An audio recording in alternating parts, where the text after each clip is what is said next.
আসসালামু আলাইকুম। আশা করি আপনারা সবাই ভালো আছেন। আমরাও ভালো আছি। আলহামদুলিল্লাহ। সুখ দুঃখের সংসারে আরো একটা নতুন ভিডিওতে আপনাদেরকে আরো একবার স্বাগত জানিয়ে আবারও আরো একটা নতুন ভিডিও শেয়ার করতে যাচ্ছি। সকালে আজকে উঠছে একটু লেট করে। তো উঠে দেখলাম আগের দিনের কিছু দুধ রয়ে গেছে। তো প্রতিদিন দুধ থাকে, কারণ আরিয়ান সকালবেলা দুধ খায়, শিফাও খায়। তো তারপরেও একটু দুধ বেঁচে গিয়েছিল, গতকালকে মনে হয় দুধ একটু কম চলছে। তো ওই দুধটা দিয়ে ভাবলাম আমি আমার জন্য এক কাপ চা করি। অনেকদিন হয়ে গেছে দুধ চা খাওয়া হয় নাই, আজকে গরুর দুধ ছিল তাই এক কাপ চা করে নিলাম। একটু বাইরের দিকে বেরিয়েছি। কি সুন্দর দেখুন, আমার রঙ্গন গাছে ফুল ফুটেছে। অনেক বড় বড় এক একটা ফুলের তুড়া হয়। তো এই যে দেখুন, আরো বড় একটা ফুলের তুড়া। তো এই গাছের ফুলগুলো এত সুন্দর হয়, সত্যি ফুলগুলো দেখলে মন ভরে যায়। আর এই ফুলটা একবার ফুটলে 1 মাস 1.5 মাস থাকে। বেশ কিছুদিন আগে আমি অনলাইনে যে আমার হাতের এই জিনিসটা অর্ডার করেছিলাম মাটি কুড়ার জন্য। তো আজকে ওটা এনে দিয়ে গেছে, আর আমি সেটা নিয়ে চলে আসছি একটু টেস্ট করার জন্য। ওটার পেছনে কাঠ দিয়ে একটা সাপোর্ট দিতে হবে, মানে যে আমরা বাদা বলি আমাদের আঞ্চলিক ভাষায়। তো ওটা এখনো লাগানো হয় নাই, শুধু আগের দিকটা আছে। তো মাটিটা কুড়ে দেখলাম কেমন আরাম লাগে, খুব ভালো লাগতেছে মাটিটা কুড়তে। কোদাল নিয়ে কষ্ট করে মাটি কুড়তে হয় না, যদিও মাটিটা একটু নরম ছিল, আগে থেকে কুড়া ছিল। তো খুব সহজে দেখুন মাটিটা আমি আবারও কি সুন্দরভাবে এরকম একটু কুড়ে কুড়ে জোর জোরে করে নিচ্ছি। তো পুরোটা সেটিং করে নিলে তারপরে আরো ভালো লাগবে এটা দিয়ে কাজ করতে। আর আমি যেহেতু টুকটাক গার্ডেনিং এ কাজ করি, তো এই জিনিসটা আমার খুব উপকারে আসবে মনে হচ্ছে। মাত্র 120 টাকা দিয়ে ওটা আমি অনলাইন থেকে আর কি মিশো থেকে নিলাম। তো কাজ করতে খুবই কমফোর্টেবল ফিল হলো। খুব সহজে দেখুন আমি মাটিটা আর কি জোরে করে নিয়েছি। আর এই জায়গায় আমি ধনিয়ার বীজ লাগিয়েছিলাম আজ থেকে 4-5 দিন আগে, আপনাদের হয়তো মনে আছে। ধনিয়ার বীজগুলো আসলে অনেকদিন আগের, গত বছরের ধনিয়ার বীজ। তো ওগুলো আসলে মাটিতে লাগানোর পরে পচে গেছে। তারপরে 2-3 দিন বৃষ্টি হয়েছে, সবকটা বীজ পচে গেছে। তার কারণ বীজগুলো অনেক পুরনো, আর বীজগুলোতে পোকা ধরে গিয়েছিল। ওর জন্য আর কি গাছগুলো থেকে আর চারা হবে বলে আমার মনে হচ্ছে না। মাটির মধ্যে একটাও আস্ত বীজ খুঁজে পাওয়া যাচ্ছে না। জায়গাটা যেহেতু কুড়া ছিল, আমি জায়গাটা আরেকটু কুড়ে নরম করে এখন ওখানে কিছু বীজ লাগিয়ে দিচ্ছি। আজকে আবারও লাগাচ্ছি লাই শাকের বীজ। লাই শাকের বীজ আমি আগেও একবার লাগিয়েছিলাম, কিন্তু ওই যে কিছু গাছ উঠেছিল, তারপরে কয়েকদিনের বৃষ্টিতে নষ্ট হয়ে গেছে। তো এইবার শেষবারের মতন ভাবলাম একটু টেস্ট করে দেখি, যদি না হয় তাহলে এই বর্ষাকালে আমি আর ওইসব লাগাবো না। যেহেতু জায়গাটা রেডি করা আছে, ভাবলাম বীজও আছে আমার কাছে, লাগিয়ে দেখি আরো একবার চেষ্টা করে। আপনারা হয়তো ভাববেন এই বেটি সারা বছর শুধু বীজ লাগায়, আজকে এই বীজ কালকে এই বীজ, কিন্তু কাজের কাজ কিছু হয় না, তেমন কোনো সবজি নেই। সত্যি বলতে আমিও এটা ভাবি। তবে আমার বীজ লাগাতে, গাছ লাগাতে, গাছের গোড়া যত্ন করতে ভালোই লাগে। তো এদিকে দেখুন মিষ্টি কুমড়ার যে গাছগুলো লাগিয়েছিলাম, খুব ছোট ছোট 3টা গাছ রয়েছে। মানে বাকি বীজগুলো থেকে আর চারা উঠেও নাই। এখানে মাত্র 3টা চারা উঠছিল। কয়েকদিন আগে আমি একটু গোবর সার দিয়েছিলাম। তো এখন দেখা যাচ্ছে গাছগুলোর স্বাস্থ্যটা একটু ভালো হচ্ছে, মনে হচ্ছে গাছগুলোতে একটু যত্ন করলে হয়তো শেষমেশ গাছগুলো টিকে যাবে। তো একটা কোদাল নিয়ে গাছের চারপাশে আগাছাগুলো সরিয়ে মাটিটা একটু আলগা করে আর কি গাছের গোড়ায় একটু মাটি উঠিয়ে দিচ্ছি।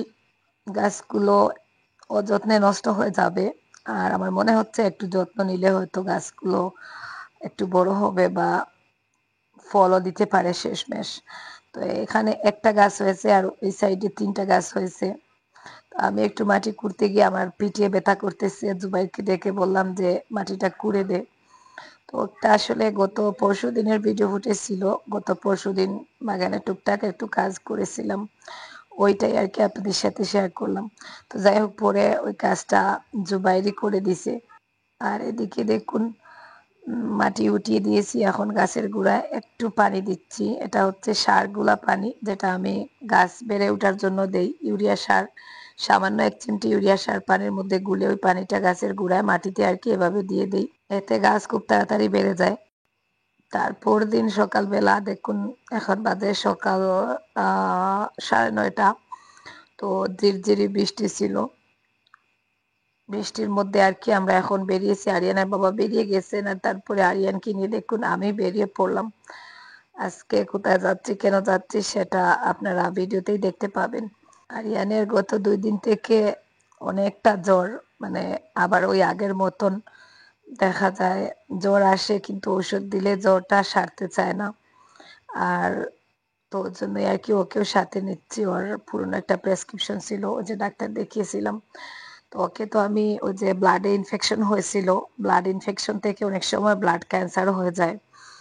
আর আমার যেহেতু একটা বাচ্চা, আমি আসলে ওর কিছু হয়ে গেলে আমি রিস্ক নিতে চাই না।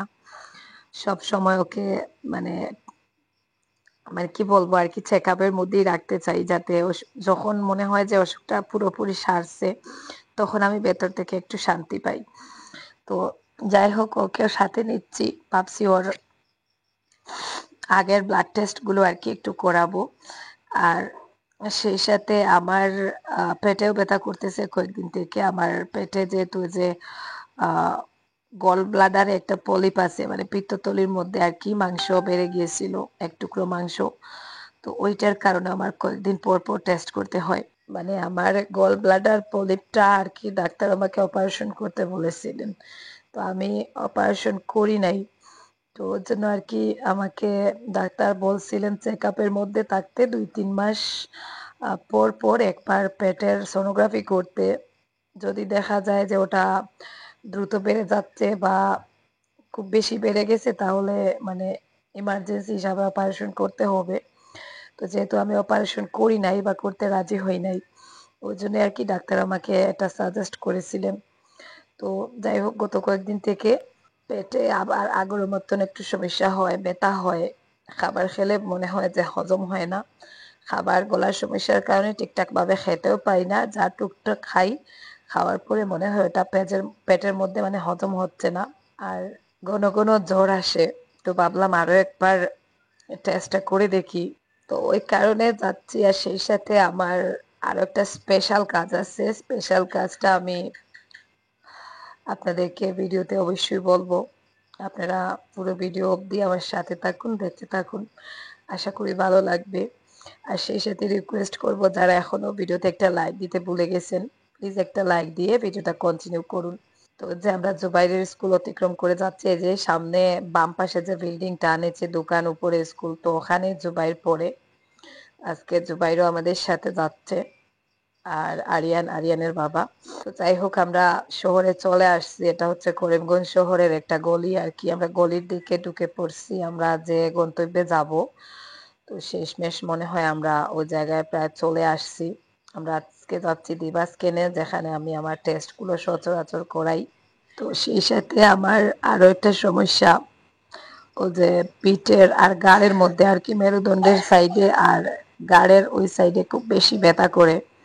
তো ব্যথাটা কেন করে কি জন্য করে আমি জানি না। তো আমি ওই যে ডাক্তার দেখাচ্ছি, উনাকে বলছিলাম, উনি আমাকে আর কি হোয়াটসঅ্যাপে কিছু 2টা টেস্ট দিয়েছেন, এক্স রে, পিঠের এক্স রে। তো ওইটাই আর কি উনি বলছেন। তো যাই হোক ওগুলো আজকে করাবো। এই টেস্টের পেছনে অনেক টাকা খরচ হয়ে যায়। তো যাই হোক ফাইনালি চলে আসছি দিবাস্কেনে। গত 2-2.5 বছর থেকে আমি অসুস্থ হয়েছি, আর এই 2-2.5 বছরে অসুস্থতার পেছনে আমি যত টাকা খরচ করছি মানে কি বলবো, হায়াতের মালিক আল্লাহ। তারপরে ওসিলা নিজেকেই করতে হয়। আর গত 2 বছরে যত টাকা খরচ করছি আমার মনে হয় আমি এই পর্যন্ত একটা আরসিসি বিল্ডিং করে ফেলতাম। আসলে যখন সুস্থ ছিলাম তখন এই সুস্থতার মূল্যটা অতটাও বুঝতাম না। তো যাই হোক এখানে এসে আমরা ফর্মালিটিস গুলো কমপ্লিট করে নিচ্ছি, খালি পেটে আসছি যেহেতু পেটের সোনোগ্রাফি করতে হবে। তো টেস্ট গুলো করে তারপরে আমি যে কাজটার জন্য আসছি, মানে 2টা কাজ নিয়ে আসছি, তো ওই কাজটাও করব। এদিকে আমাদের ব্লাড দেওয়া হয়ে গেছে। তো এখানে 4,800 টাকার টেস্ট, মানে সব মিলিয়ে করলাম। তারপরে এখন আরিয়ানকেও একটু খাওয়াতে হবে, আরিয়ানকেও খালি পেটে আনা হয়েছিল। তো ওকে ভাবছিলাম একটু ভাত খাওয়াবো, তো ভাত খেতে চাচ্ছে না, এখন বলছে পেস্ট্রি খাবে। তো ওই দিবাস্কেনের পাশেই দোকানটা ছিল, ভাবলাম আপাতত ওকে একটা পেস্ট্রি দিয়ে দেই। আর তো এখন পেস্ট্রিটা খেয়ে নিই। মানে সকালে একটু দুধ খেয়েছিল, লিকুইড খাবার দুধ খেয়ে আসছিল আর কি, আর বাড়ি খাবার কিছু খায় নাই। তো ও এমনিতেও বাইরের খাবার তেমন একটা খায় না, ওই দুধ ডিম পুষ ওইসব খায়। তো যাই হোক ওকেও খাবার দিলাম। আমি এখান থেকে 5টা পেনাটুল নিলাম, আমরা খাবো। তারপরে এখানে আরেকটা সিস্টেম, দাঁড়িয়ে দাঁড়িয়ে খেতে হয়, বসার কোনো সিস্টেম নেই। তো যাই হোক ওকে হালকা একটু খাবার খাওয়ালাম, আমি এখনো খাই নাই। আমি আমার রিপোর্ট গুলোর জন্য অপেক্ষা করতেছি। মানে সবকটা রিপোর্ট আমি এখন পাবো না, তবে সোনোগ্রাফি রিপোর্ট গুলো পেয়ে যাব।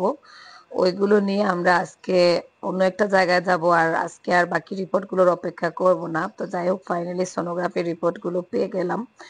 এখন আস্তে আস্তে আমরা যাব জুয়েলারিতে। এই মাসে আমার যত টাকা খরচ হয়েছে, মানে যা টুকটাক টাকা ছিল সব এই অসুস্থতা, শিলচরে যাওয়া আসা 2-3 দিন গাড়ি ভাড়া, তারপরে টেস্ট, ডাক্তার খরচ সবকিছু মিলিয়ে মানে হাত একেবারে খালি হয়ে গেছে। তো আমার সামান্য একটু সোনা ছিল, ভাবলাম ওটা বিক্রি করে দেই। তো ওই জন্যই আর কি এখানে আসছি। আমি যে দোকান থেকে কিনছিলাম ওই দোকানের মেমোটা নিয়ে আর কি দোকানে চলে আসছি। ওনারা বিক্রি করার সময় বলছিলেন যে যখনই বিক্রি করতে চাইলে ওনারা আবার কিনে রাখবেন। তো যাই হোক ফাইনালি আমি ওই দোকানে চলে আসলাম। তো এই যে আমার কানের আর কি ইয়ারিং গুলো বিক্রি করব, হলমার্ক সোনা ছিল ওটা। তো যাই হোক বক্স কাগজ মেমো সবকিছু নিয়ে চলে আসছি। ওই দোকানটা থেকে আমি কিনছিলাম কামাখ্যা জুয়েলারি, ওখান থেকে আর কি কানের ইয়ারিং গুলো কিনছিলাম।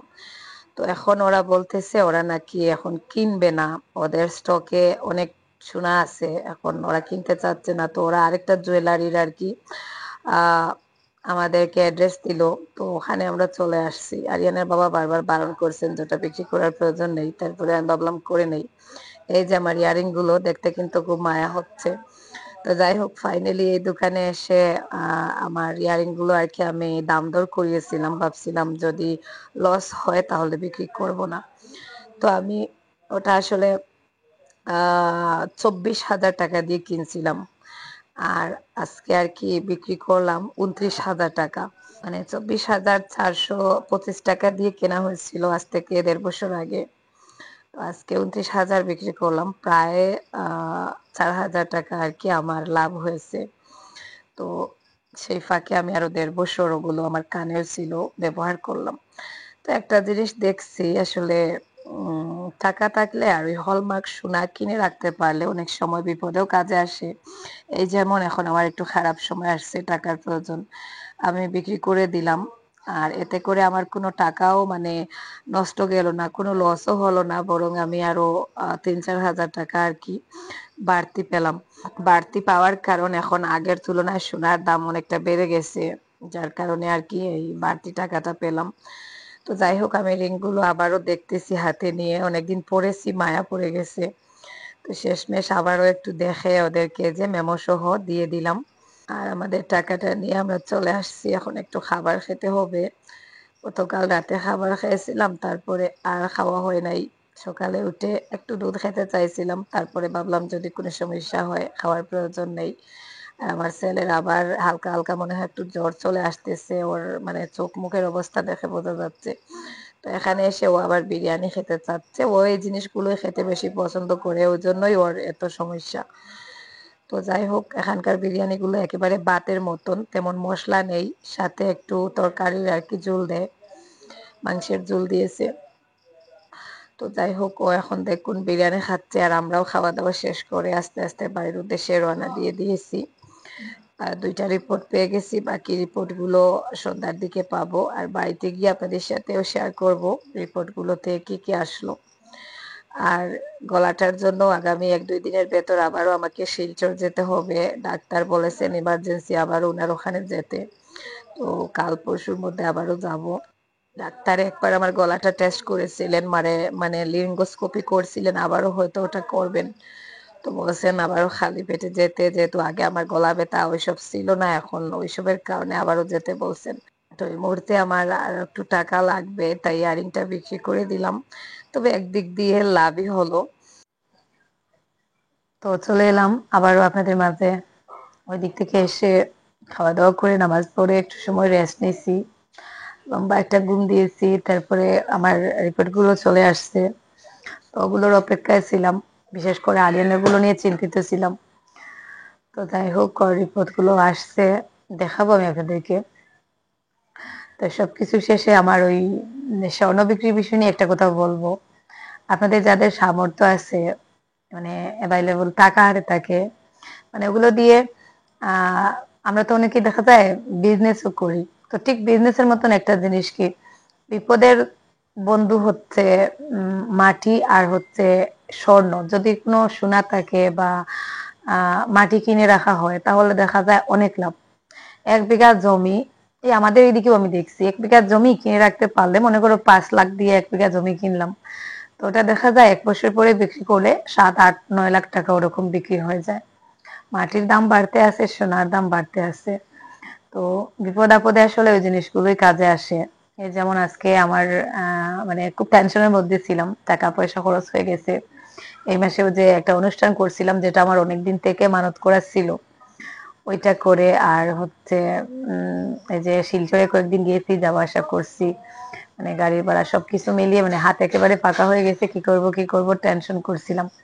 তো যাই হোক, শেষমেশ ভাবলাম যে আমার ওই কানের স্বর্ণটা বিক্রি করে দেই, ওটা না হয় পরে অন্য সময় কিনেও নিতে পারবো। তো ওটা বিক্রি করে দেই, অন্য সময় হয়তো কোনো একটু পেমেন্ট পেলে 1-2 মাসের টাকা রেখে পরে কিনে নেওয়া যায়। আর আসলে বেঁচে থাকলে তো অনেক স্বর্ণ কেনাও যায়, কিন্তু শরীর সুস্থ থাকাটা, বেঁচে থাকাটা আগে প্রয়োজন। তো ওই জন্য আমি বলি যে বিপদ আপদে ওই জিনিসগুলো কাজে আসে। যেমন এই একটা জিনিস থেকে আমার একটা শিক্ষা এলো যে আর কখনো যদি হাতে কোনো অ্যাভেলেবল টাকা থাকে তাহলে এইরকম, মানে আমি চেষ্টা করব, মাটি তো কিনতে পারবো না, মাটির যে পরিমাণ দাম, তবে একটু একটু করে স্বর্ণ কিনে রাখার চেষ্টা করব, কখনো বিপদে পড়লে কাজে আসবে। আপনারাও এভাবে করতে পারেন। তো যাই হোক, এখন আমি রিপোর্ট গুলো আপনাদেরকে দেখাই। তো এগুলো হচ্ছে আমার আর আরিয়ানের সোনোগ্রাফি রিপোর্ট আর ব্লাড টেস্টের রিপোর্ট। কিছু আরিয়ানের মানে ওগুলো হোয়াটসঅ্যাপে আসছে। আমারও এক্সট্রা রিপোর্ট গুলো আমি ভিডিওর স্ক্রিনে দিয়ে দিব, শেষের দিকে একটু স্ক্রিনে দিব। আসলে রিপোর্ট আমি অতটাও বুঝি না, তো আপনারা আসলে একটু দেখবেন সমস্যাগুলো কি। তো আমার সোনোগ্রাফি রিপোর্ট আমি দেখাই। এটা হচ্ছে আরিয়ানের, দেখুন। তা হচ্ছে আরিয়ানের, আর ওর সমস্যাগুলো আমি আপনাদেরকে দেখাই। এই যে দেখুন, দেখতে পাচ্ছেন? তো ওটা আসলে কি আমি ঠিক বুঝতে পারতেছি না। যদিও আমি দেখবো, গুগলে সার্চ করে দেখবো ডাক্তারকে সেন্ড করার আগে। তারপরেও আপনারা যদি অভিজ্ঞ কেউ থাকেন অবশ্যই আমাকে একটু বলবেন। তো আমি আসলে আমার সমস্যা থেকে ওর সমস্যা নিয়ে বেশি চিন্তা করি, কারণ ও বাচ্চা মানুষ, ওর সামনে পুরো ভবিষ্যৎ পড়ে রয়েছে এখনো, আর আমার তো একটাই সন্তান।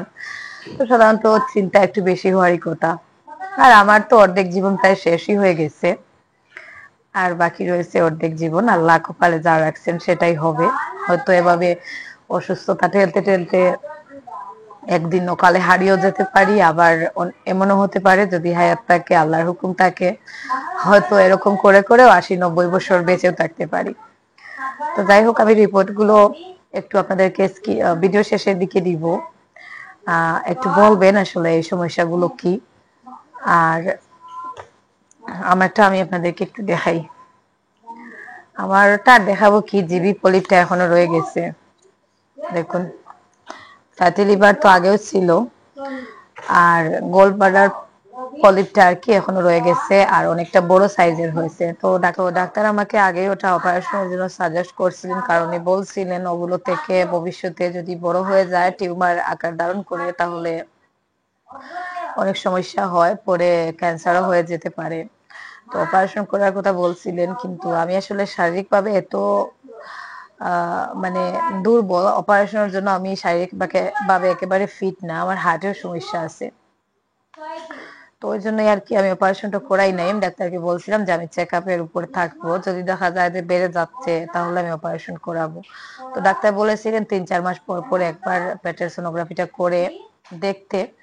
যদি দেখা যায় সাইজ বড় হয়ে যাচ্ছে তাহলে অপারেশনটা ইমার্জেন্সি করিয়ে নিতে। তো হিসাবে ছিল, এখন দেখা গেছে সাইজটা অনেক বড়। আমি এখানে স্ক্রিনে আপনাদেরকে দিয়ে দিচ্ছি, আপনারা দেখে নিন, দেখুন। তো যাই হোক, এদিকে একটা সমস্যা গল ব্লাডারে পলিপ, এদিকে আরেকটা সমস্যা গলায় বকেল কোডে পলিপ।